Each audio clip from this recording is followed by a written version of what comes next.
Hi everybody, welcome to Beyond the Lines. My name is Sarah, I'm the artist behind Pinselgeschichten, and today the roof is on fire. No, it's not. Just making a horrible pun. I'm working in the Outlander coloring book on this particular page here. And I started shading the roof, finishing bits by bits, little tiny bits of it. And I'm gonna talk to you about how I try to not rush when I do very repetitive work and I just want to get finished, and have a little bit of a tips and tricks there, or what I do, how that affects me, what I can do to not rush, all of that. And I'm gonna talk about spring, because spring, guys, it's around the corner. I hope you enjoy, and I'm gonna see you next week. So let's get started. For today's video, I thought I would go back and forth between midground / foreground and background, and just keep on coloring the way I usually do, which is from the upper right hand side to the lower left, because I don't want to smudge things. And the reason being for changing up the way of coloring, or the words, oof, gosh, well, last week, I'm trying to describe it now instead of finding the word. Last week I did all of the herbs and the jars and the bottles here, so I went with, and this distilling thing, I went with certain objects on the page. This time around I'm not gonna do that because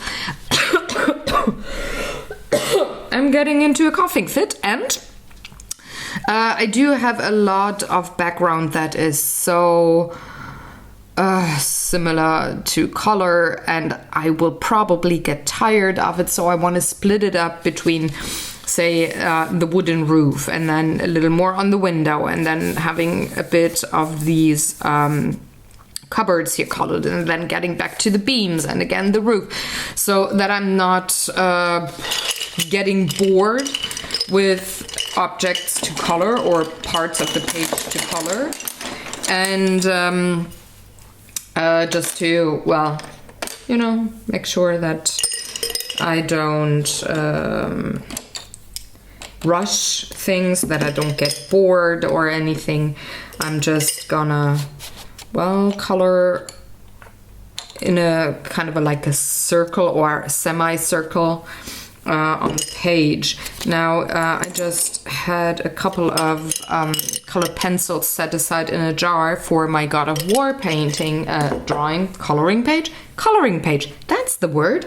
And I just put out a few colors that I will probably also need on this particular page, so I'm gonna put them aside, and all the others can stay in the jar for the God of War coloring page. But I want to start with the brown here, so I'm definitely gonna take you, because I always take you, and you are dark sepia.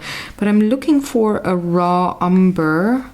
Let's see if I got a raw umber color in my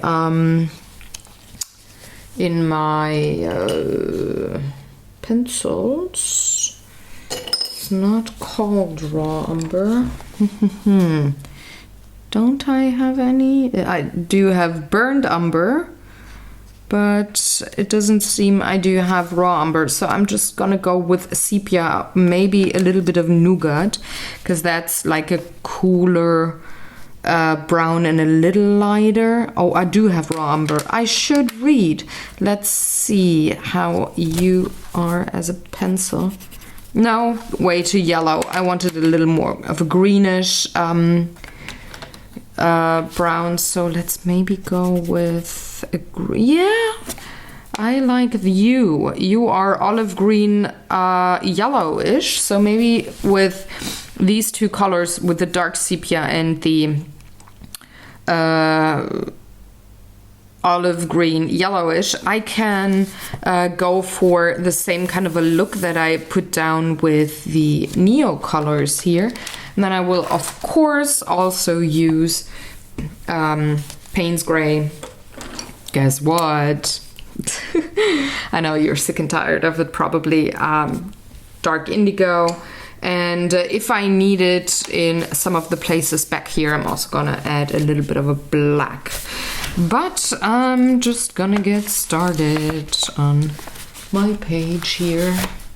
I'm gonna start with the olive green and just go around these planks of wood here, bring them together, give them a little more depth, a little more of a nitty-gritty look, like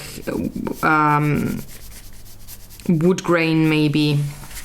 Just add a little more interest, because for now this is way too flat for me. I mean, the color is awesome. I really like the combo of the Van Dyke brown and the raw umber with the neo colors, but it's just not enough for me to say, okay, this is done. It's way too flat. So especially since I'm putting colored pencils on other bits on this page, the background needs just a little more to, well, fit with the rest of the piece. And I'm just squiggling back and forth, not really trying to get a very smooth look, except here on the edges. But I want kind of like a grainy look, like wooden grain, you know. You can see that at least close to the focal point.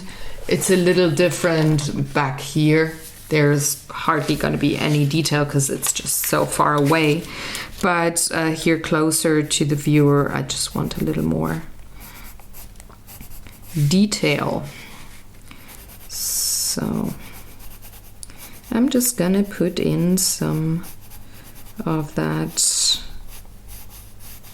olive green, and I really like how it works with the raw umber underneath. That's a great color combo. So if you don't have a specific pencil in your set of pencils that you're coloring with, or you have the same name of a pencil that you had with a crayon, make sure it fits together with the colors. Raw umber isn't raw umber in any kind of a set of colors with different kinds of media, or even I think if I would pull out, say, my Prismacolor pencils right now, I think the raw umber would look very different than it does with the polychromos here.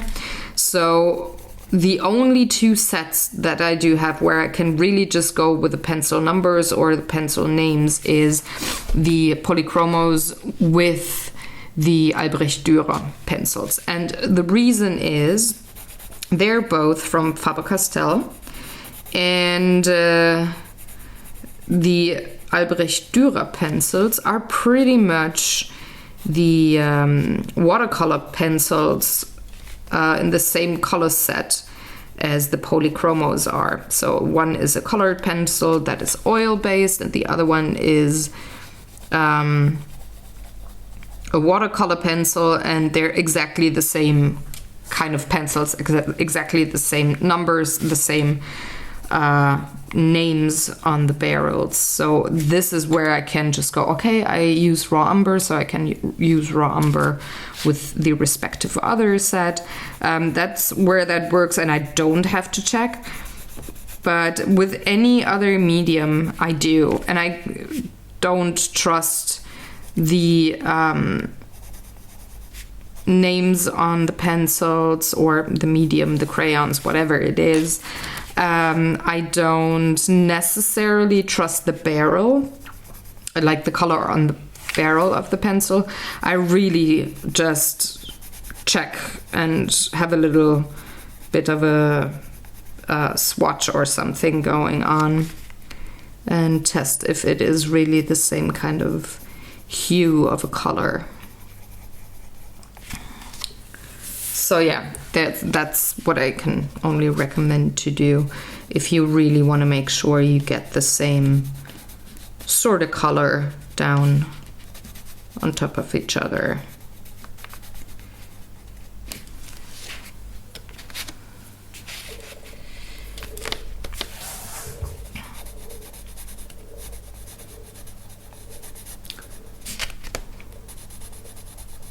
And if you still can't match your colors, I would just suggest you mix them on your own, which is kind of a little bit easier, I think, when you do have a wet medium, let's say watercolors or ink.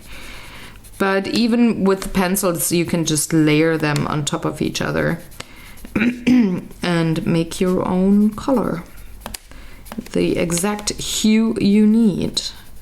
So just play and try and look through your stash of colors, whatever medium it is that you're working in, and, well, make it your own. So on to the next pencil. I'm gonna go with sepia next.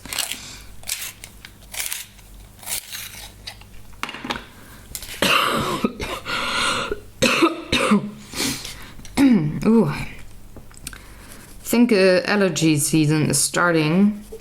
We do have a spring weather over here, and all of my plants on the patio are getting green buds, and leaves are showing up on my trees and such. And that means allergy season. So for the foreseeable future, say springtime, I'm gonna have a few coughing fits here. I'm really hoping it's not gonna be as bad this year. 2 years ago it was horrible. We had a very warm spring, almost like summer when it came to temperature, and all of the plants bloomed at once and not one after the other like they usually do. So I'm usually doing totally fine with allergy season. It's a longer period where I'm having like dry eyes or itchy eyes, or I'm just tired and my airways are a little funky, and I'm coughing a little more because hazelnut and what are the yellow bushes? I know the German words. You're gonna get German lessons now. I don't know the English words. Ginster and Forsythie. They're very typical German bushes that bloom around Easter time, and I'm totally allergic to them. So they give me the coughing, and the hazelnut goes forward and gives me dry eyes and itchy eyes. And that particular summer 2 years ago, they all bloomed at once. So I'm hoping it's not gonna be as bad this year.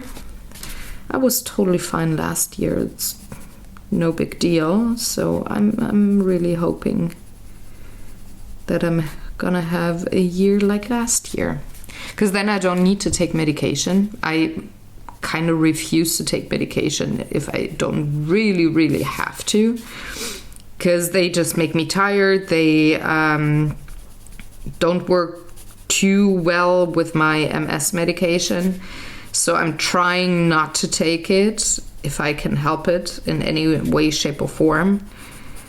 And yeah, that's what I'm hoping for this spring. But I'm really looking forward to spring, guys. I mean, I'm an autumn person. I love autumn. I really like winter, but I'm looking forward to spring. We didn't have a lot of snow this year. We had major wind, like winter storms, and I'm not fond of that part of winter. I like the crispy, cold weather, clear blue skies, sun, and maybe a little snow, but not on the sidewalks. Yeah, I know, super particular. But these gray, rainy, wet winters I'm not so much a fan of. And that is why I'm looking forward to spring so much this year. Also, it's time for gardening and taking care of my plants and my trees and my herbs and sowing new vegetables, working on my vegetable garden. So I want this so bad. But I think I have to wait for another week or two until we can start with the vegetable garden, building it. But again, I just really enjoy that time. Makes me very happy. So I can't wait. I can't wait that it is time to get going, get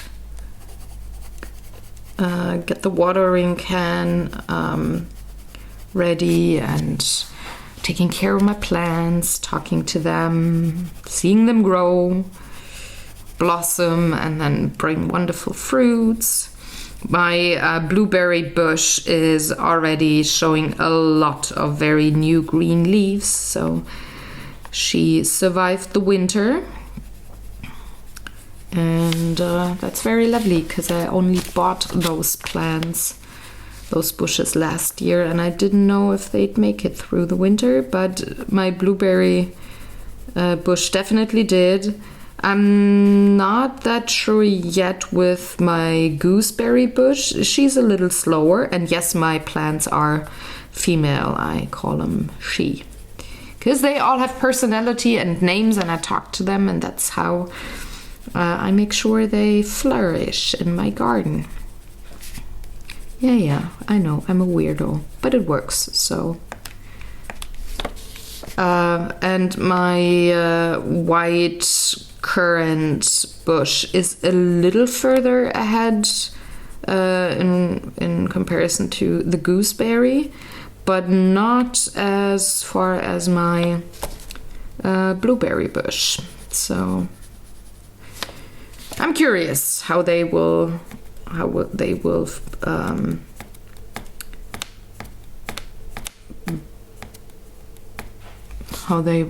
what was the word? Grow. How they will do in springtime if they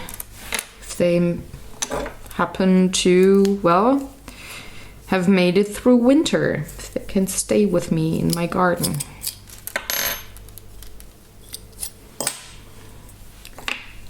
Smallest pencil in the world, but there's still a bit of mileage here. I can still use it for a couple of coloring pages or drawings before I gotta bring out the replacement pencil and put this in the jar of pencils I have worn down. Yes, I do have a glass jar where I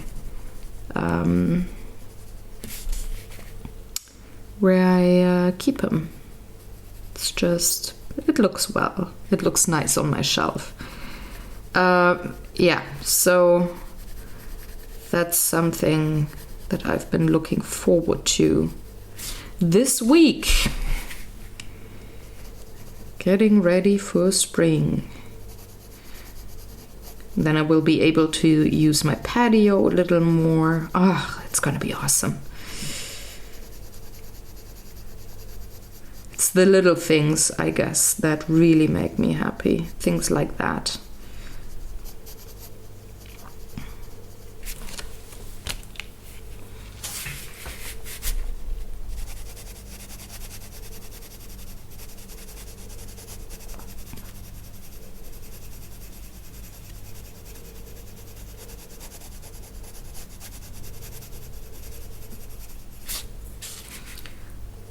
And aside from my fruity bushes, if you follow me for a while, you know that I also do have 2 trees in my garden. One being a maple tree that was or is part of my, it's like a seedling from my dad's tree, so where he is buried, my dad is buried in a forest, not on a cemetery or anything.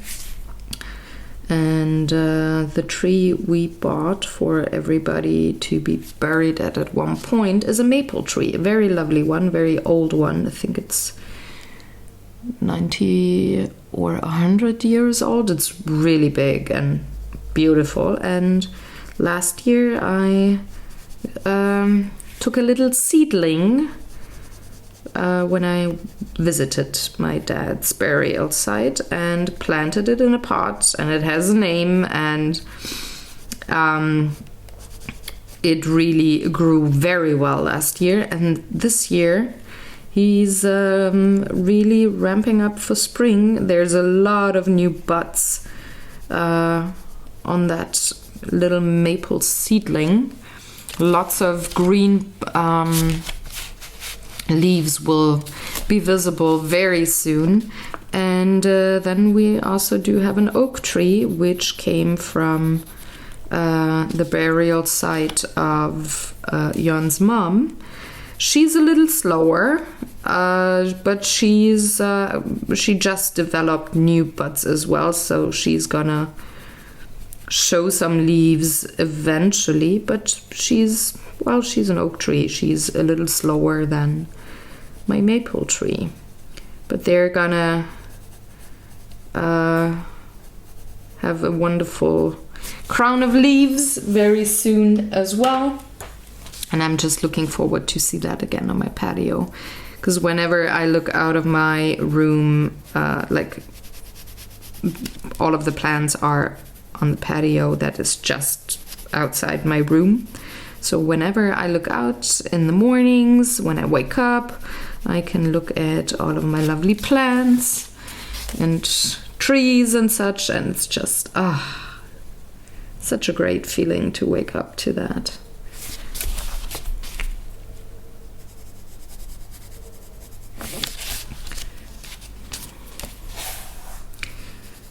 So as for the coloring page here, let's get back to the coloring topic.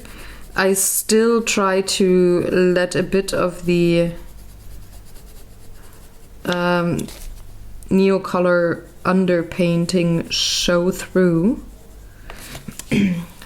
I don't want to cover it up completely with my colored pencils, but I'm adding quite a bit of pigment here with my colored pencils because, well, like I had said earlier, this is close to the focal point, close to the viewer, so you can see way more detail than back here. So I'm making sure that I put a little more work into the background here at this part, just because I want to have this look, well, kind of sophisticated, kind of real.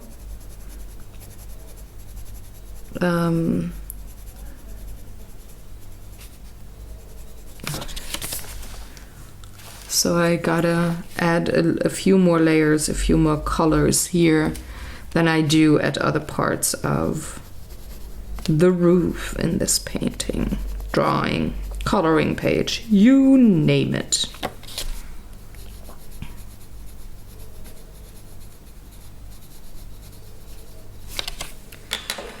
And last but not least, I need to sharpen my Payne's Gray too.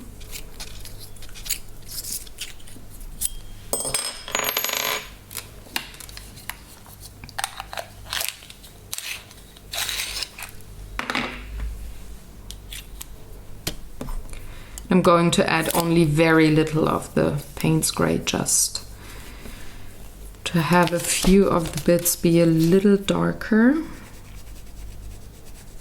but not too much, because I actually like the greenish, bluish brown tint of the wood here, but some of the bits need a little more of a darker color. So that is where I put down just a tiny bit of the Payne's gray.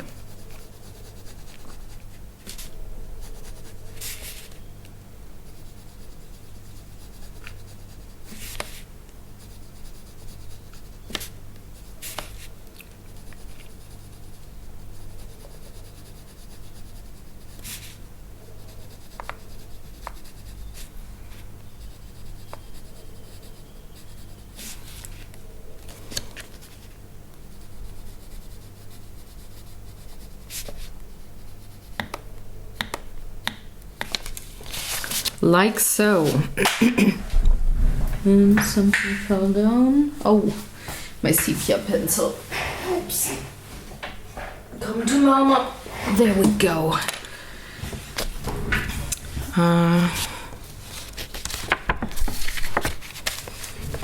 Next up I'm gonna go for that part up here, just to have that edge of the page done, because it's curling quite a bit and it will decurl. That's a technical term. It will decurl once I put my colored pencil down. It will just flatten or not be as warpy as it is with the watercolor underneath. That's something that happens in any kind of coloring book, aside from the books that are made for watercolor. So for example, there's one of the Secret Garden by Johanna Basford that is printed on watercolor paper. Of course, there's no major warping and buckling going on there. If you go on top with watercolor, because, well, it's intended for watercolor.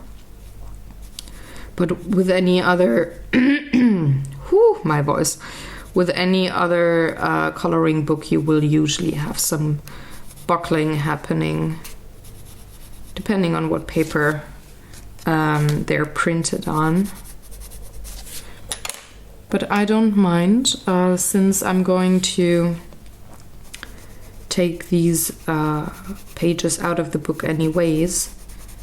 I do have them clipped together currently, like all of the pages that I did just with one of these clips, just as a stack. And I'm gonna put them on black cardstock once I've finished the book. And then, well, everything's flat again, because if you glue them down to cardstock, like heavy cardstock, there's no way of buckling or warpy paper to exist anymore. It's just gonna flatten out very well.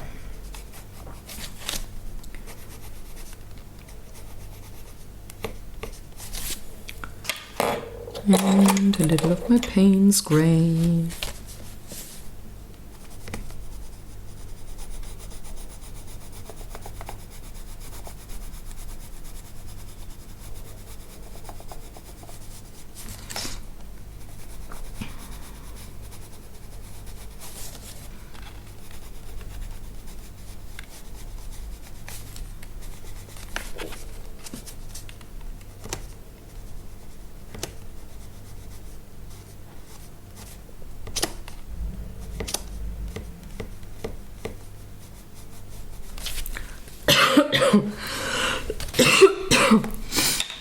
Sorry.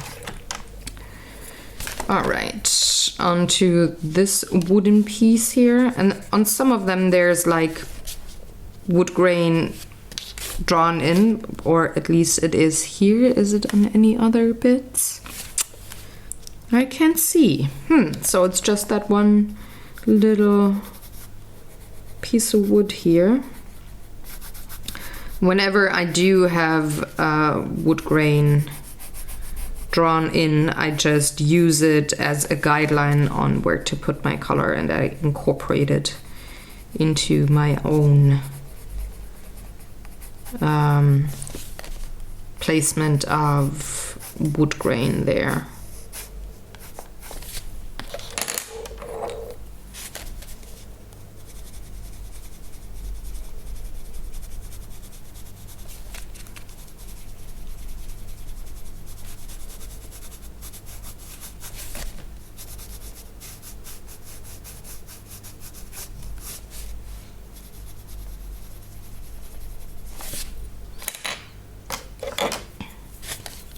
And with all of these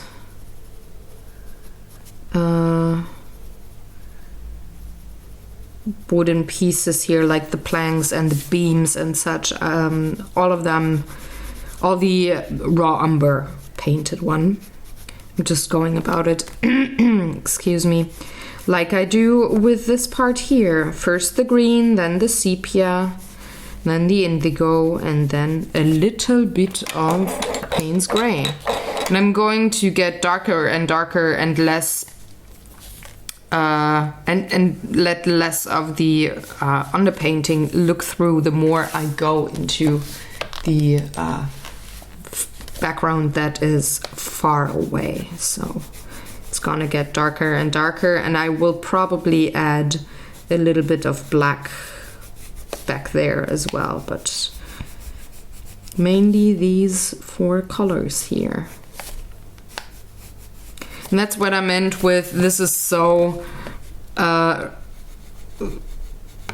repetitious that I need to color things in between that are not that exact color spectrum, not that exact type of object on my page. Otherwise I will rush, and I don't want to rush.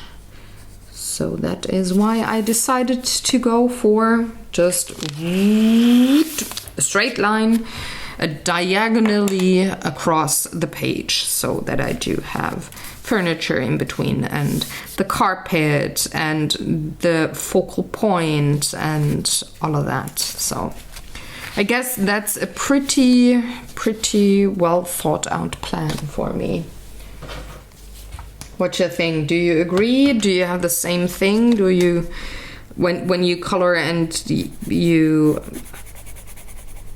have something like this happening, do you work the same way, that you split these bigger repetitious parts up by having something else colored in between?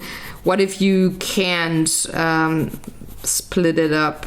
Do you go to another book or another page for a while, color there, and then come back to the page that you're working on and, well, work some more on the repetitious things? What's your way of working? I would love for you to let me know, because again, I'm a curious person and I want to know. And I'm also curious if it's just me who's not very fond of too big of repetitious colorings. I know I've been talking in another video in the comment section with one of you lovely colorers, Joe, I mean you, about repetitious patterns on pages, so mandalas, la la la. Excuse me. If you liked those or how you work with those. But yeah, I wonder if you even have that on only one page in your book, if you need to take a break from the repetition. Because I definitely do. I will, however, if I work on a repetitious bit of a page that I'm filming, say this one here, for example, I just grab another coloring book in between and color something else. Another artist too, so say this would happen in a Hannah Carlson book, I would go to Kirby Roseanne's, for example, and or to Jasmine Beckett Griffith coloring books, just to have something totally different in front of me to work on for a little bit and then come back to my coloring page in this book, for example.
And a little bit of Payne's Gray, especially here.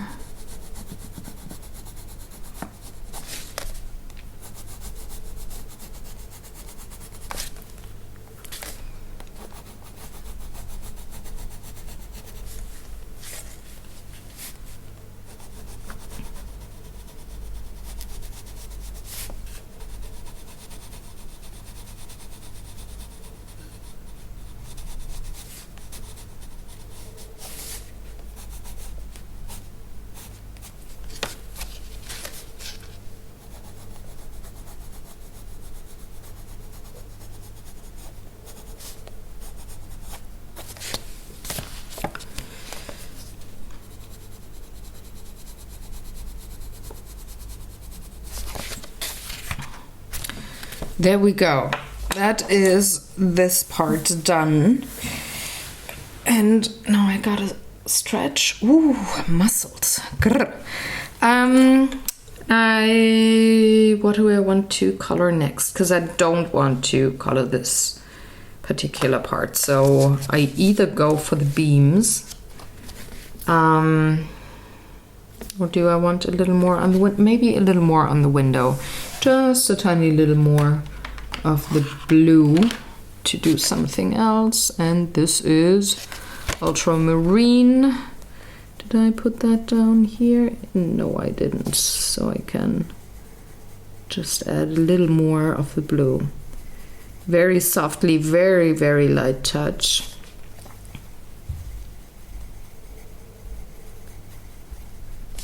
Because I just really need a different way of moving my pencil, so I'm going back into the ellipses or little circles that I can't really do on the wood because I need to go in straight lines to indicate wood grain. So it's just nice to switch things up. It's very relaxing for my hand too. So in order not to get crampy hands too fast, this is also a great way of, well,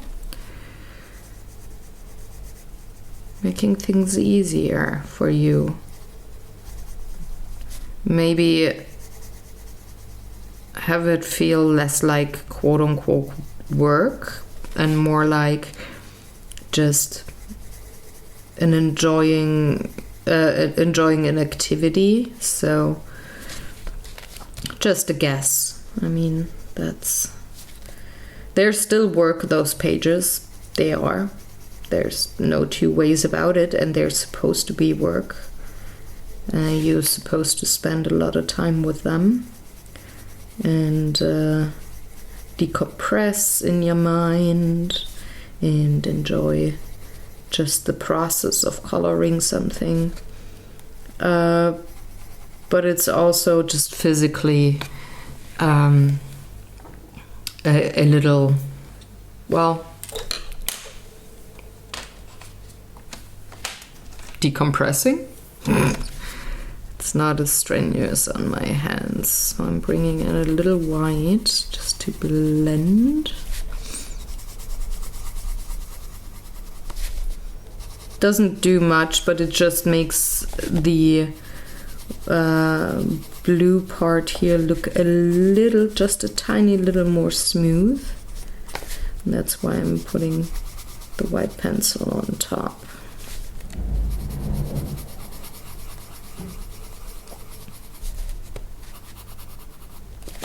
Like so. I don't really like this particular window piece here. That's better.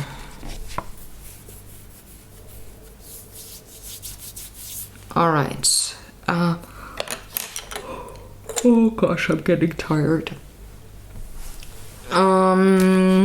I think I want to move on to the wooden beams just to see another color. And I'm going for a warmer brown that I have in the jar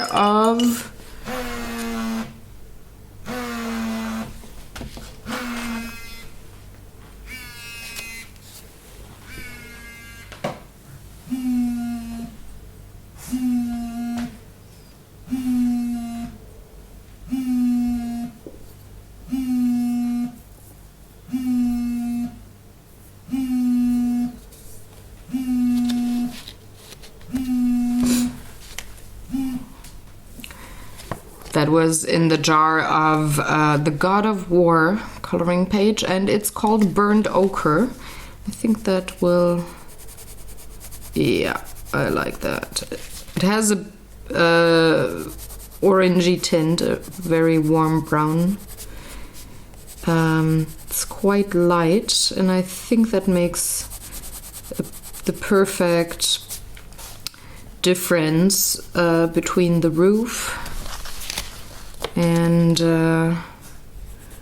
the floor too. It just breaks up that cool greenish brown look. So here are a few beams that do have indications of wood grain. So I'm just going to emphasize those and bring in the sepia from the other side,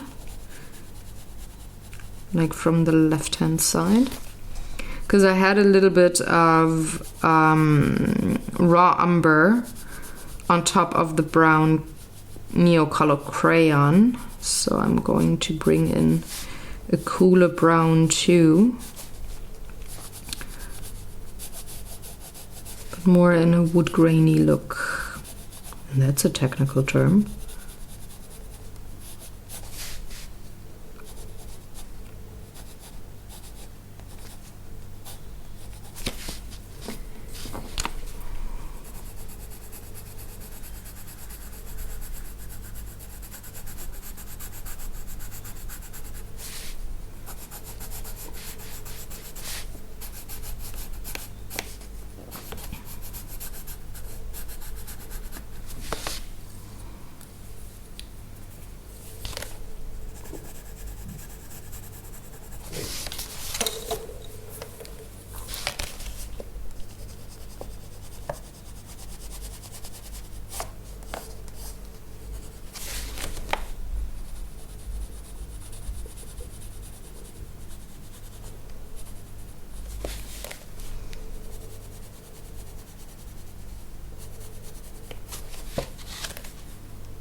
And the same with the other beam.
I think that looks good. Now I'm quickly gonna call back my mom who just tried to reach me, and then I'm gonna keep on coloring. All right, I couldn't reach her, so if the phone rings, I gotta take a quick break when she calls back. Now, what do I want to do now? I think I want to go with the roof, and I'm going to introduce a new color, which is called Nougat, for the parts that I just colored with Van Dyke Brown. That was the name of the color. Because it's a little lighter, you can see already, it's quite a little bit lighter than the color combo I had here. And since this is in the cone of light, as I called it, so light is coming in here, so it's way lighter here than on this part where there's a shadow going on. I also want to use a lighter brown pencil, and I think the Nougat works pretty well with the Van Dyke of the Neo colors.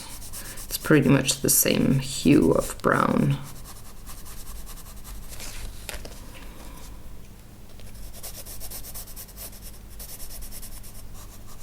And though funny enough, it's the same moving the same movement of my hand, and it's the same kind of object. It feels different just to have another color combo going on, and it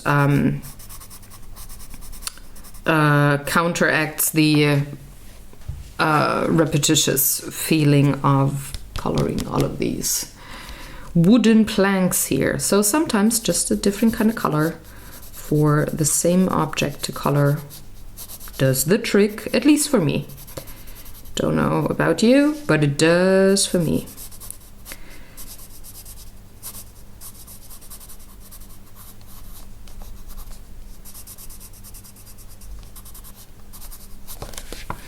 But I'm still going to introduce a bit of sepia, just a tiny bit.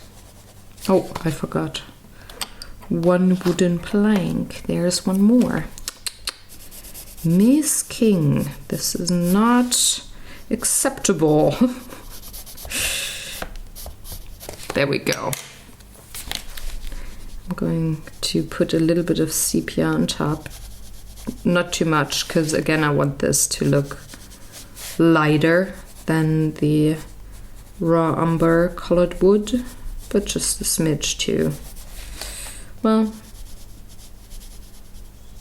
make this a little more finished looking and richer.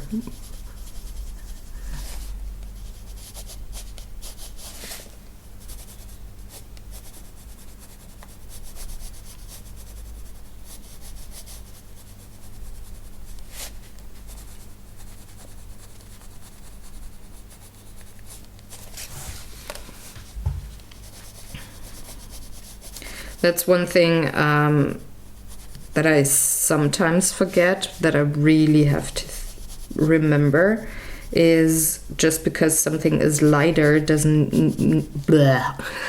Oh gosh, I can't talk. Doesn't mean you just put fewer layers of color on it. You just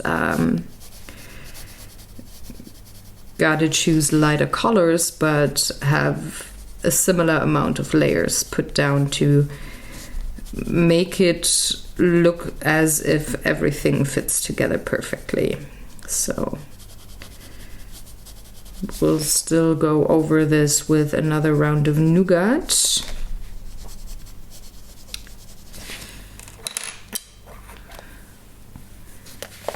But it just look lighter just by choosing different kinds of colors.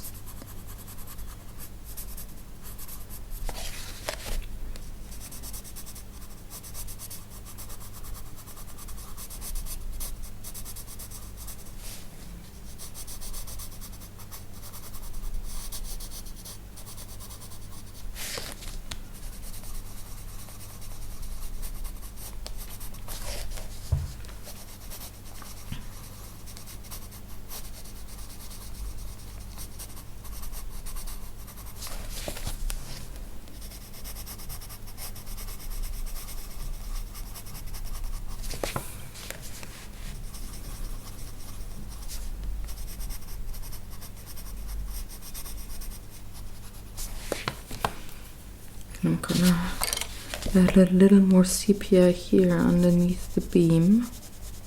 Just a bit, just in a straight line.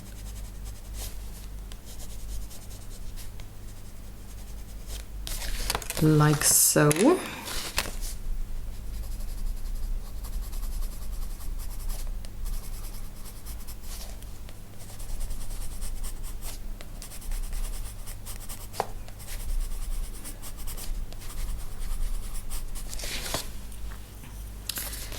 And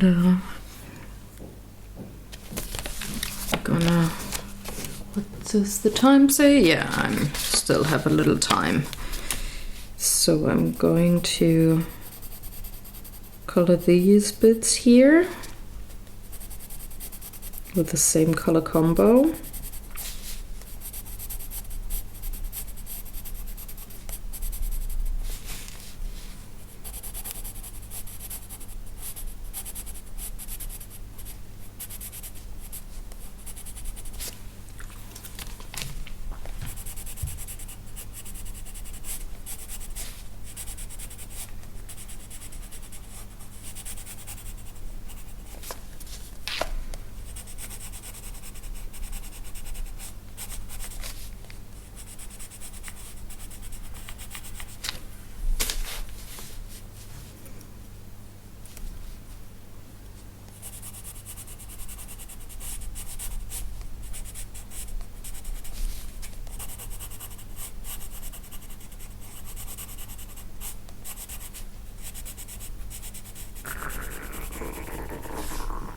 And that was my tummy. Whoa, sorry about that. And now I gotta go with a little bit of sepia.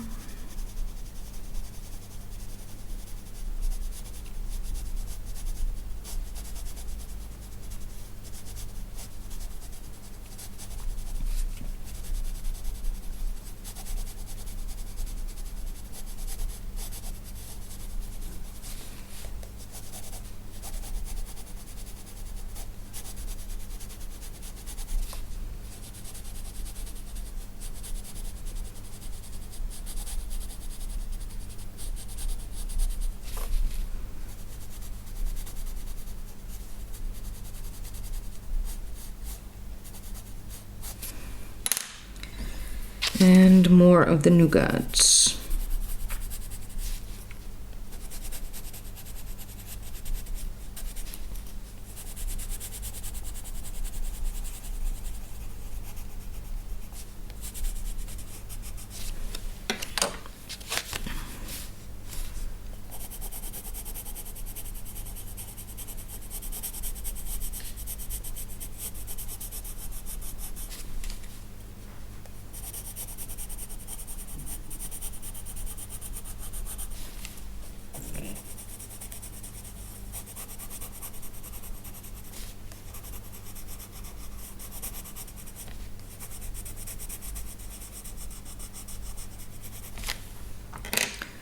Now I'm going to introduce a bit of the Payne's gray.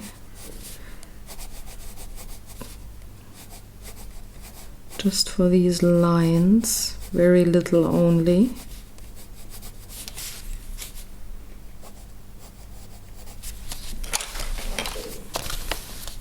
Gonna do the same thing here.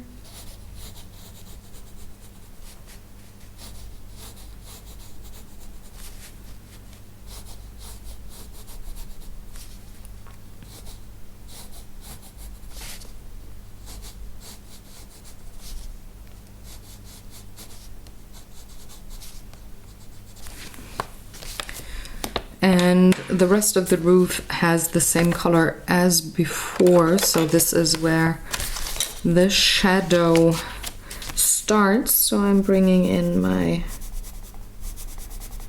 olive green.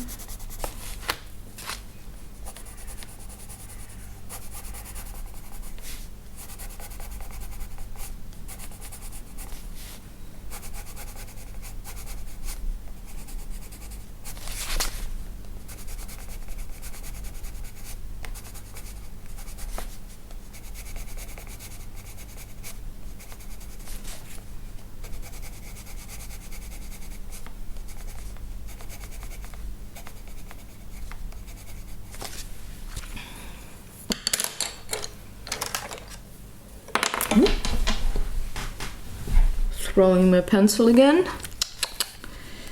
And then moving on to my sepia.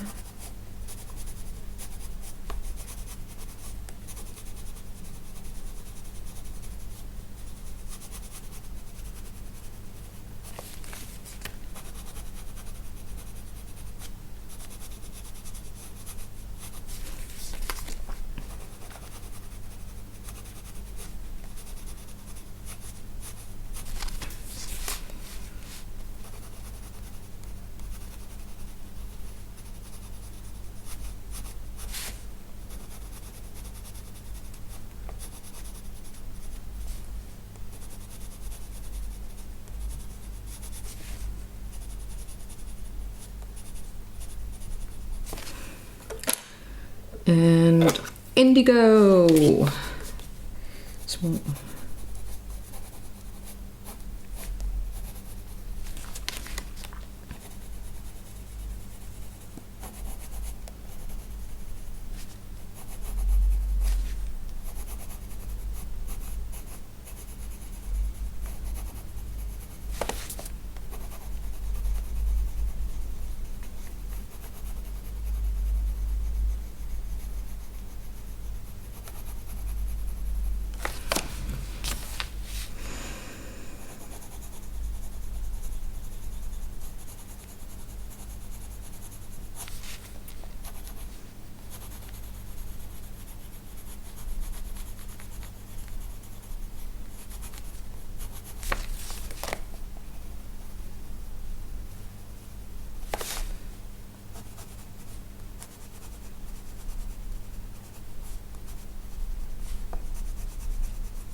and of course, you know it, paint's gray.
Now I gotta bring the two browns together, so I'm adding just a tiny bit of the green to few parts of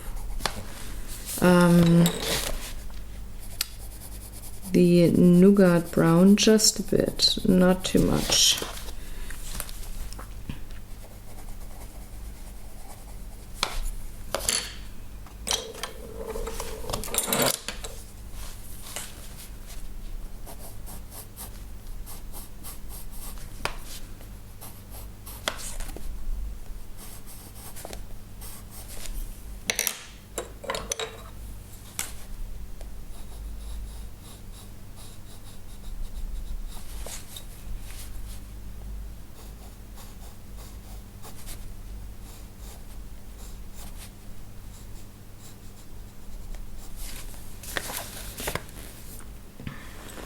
There we go. I'm gonna gonna take care of this tiny little bit of roof here before I go on to the windowsill, and then I think, well, maybe I still got time for, I don't know, one piece of furniture or something.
And last but not least, a little bit of Payne's Gray, especially here on that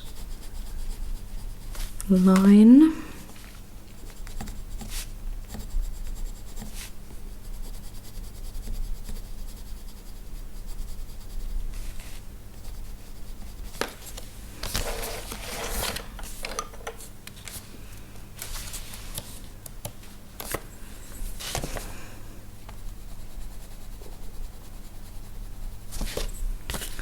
There we go.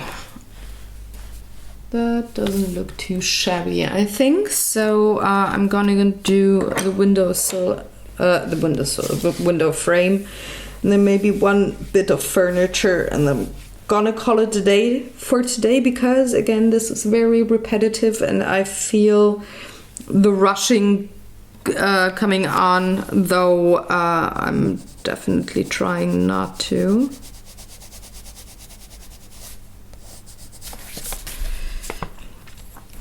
So I should have a break and then start anew on another day when I'm re-energized and not feeling like I'm rushing. All right. So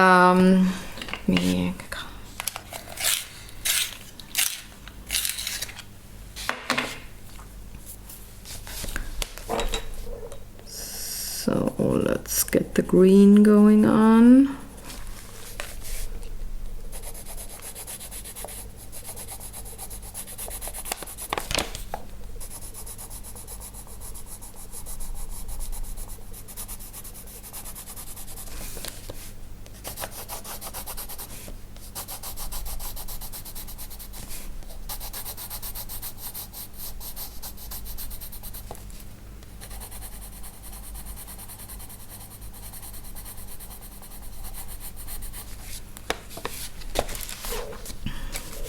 I'm gonna color this in sections. I think that's just easier for me.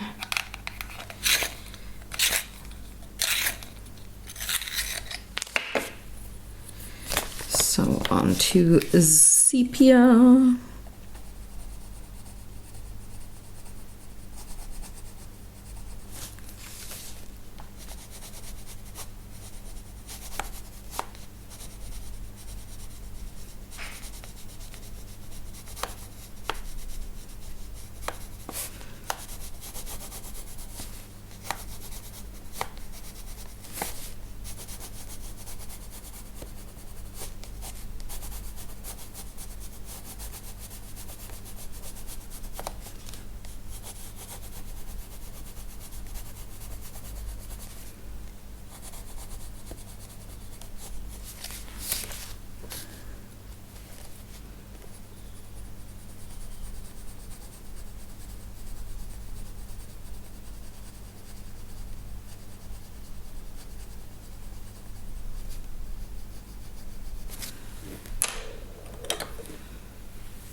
not Payne's Gray, Indigo.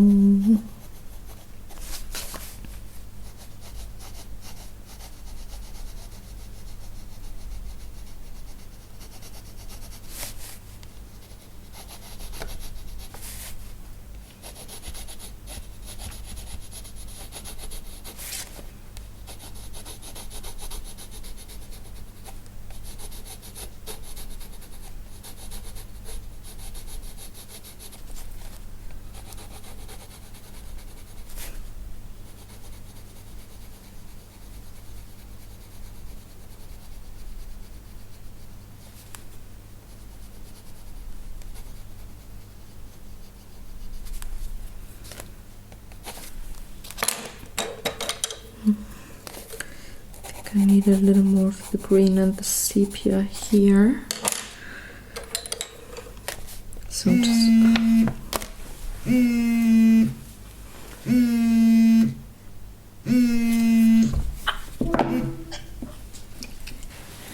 so that was a quick call with my mom, and now I can go on to coloring again and finish this up. So there we go. I think that section looks rather decent, and now I can move on to the next part. I think I will do the frame here first. Like these tiny parts, they don't need much because they're just so small, so thin.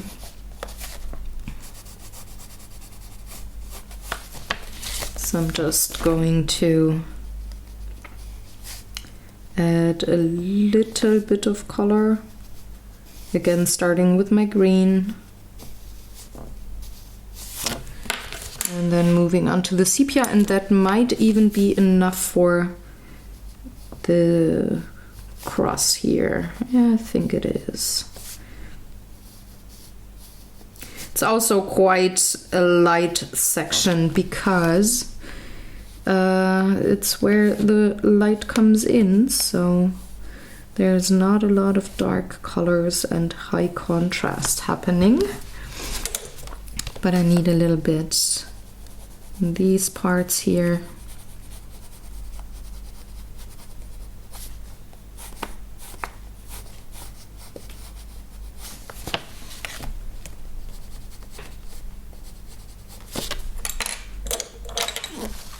And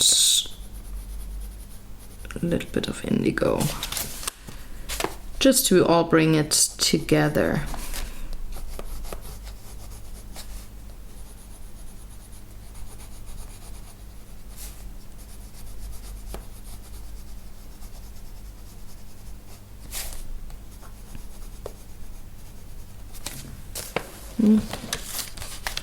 Missed a tiny spot down here. There we go. And with my Payne's Gray, I'm gonna add a little bit of a darker section here, just to separate the frame itself from the wooden window framed around it. And then I can move on to the final part. Or maybe I should finish this one first and set it apart from the lower section here.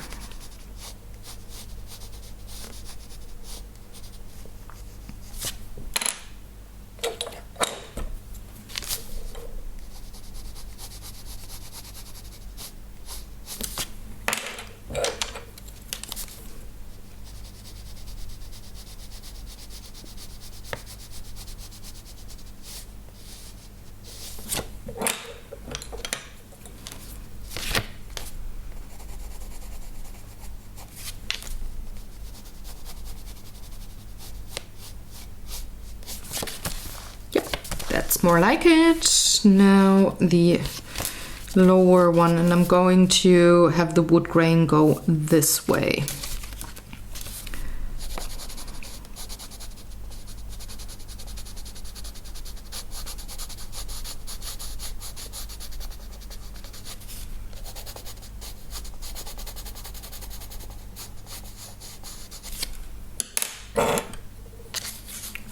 Again, sepia on top.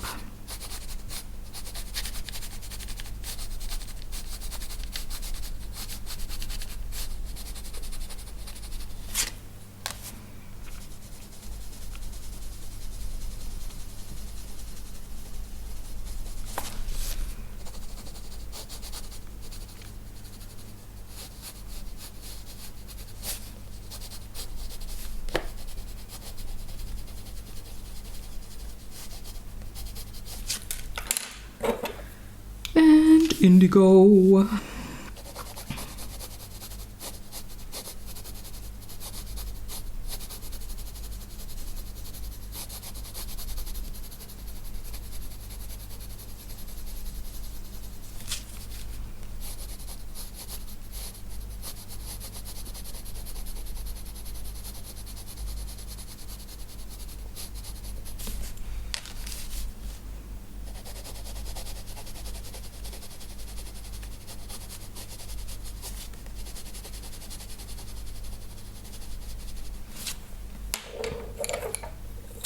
And of course, Payne's Gray, how could you go without it?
I think I'm gonna add just a tiny bit of the Payne's Gray here. I had added that before, I think in last week's video, but just want a little more.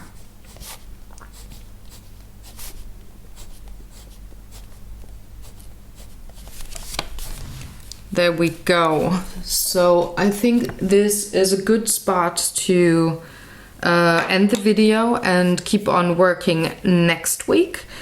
And I hope to get this part finished and some of the stuff down here. I think that would be a nice goal. So I thank you very much for watching. If you have questions, comments, please leave them in the comment section below. The comment section is yours. And the blog post for this video with all the pencils I used today will be up by now, so you can head on over to my webpage. It is pinselgeschichten.de. It's in the description box below, or you can go to my Facebook page. There's always a post with a direct link to the respective post. And I'm gonna see you next week with the next part of Geillis's Workspace coloring. And I hope you have fun, do some coloring yourself, and take good care of yourselves. Have fun, guys. Bye.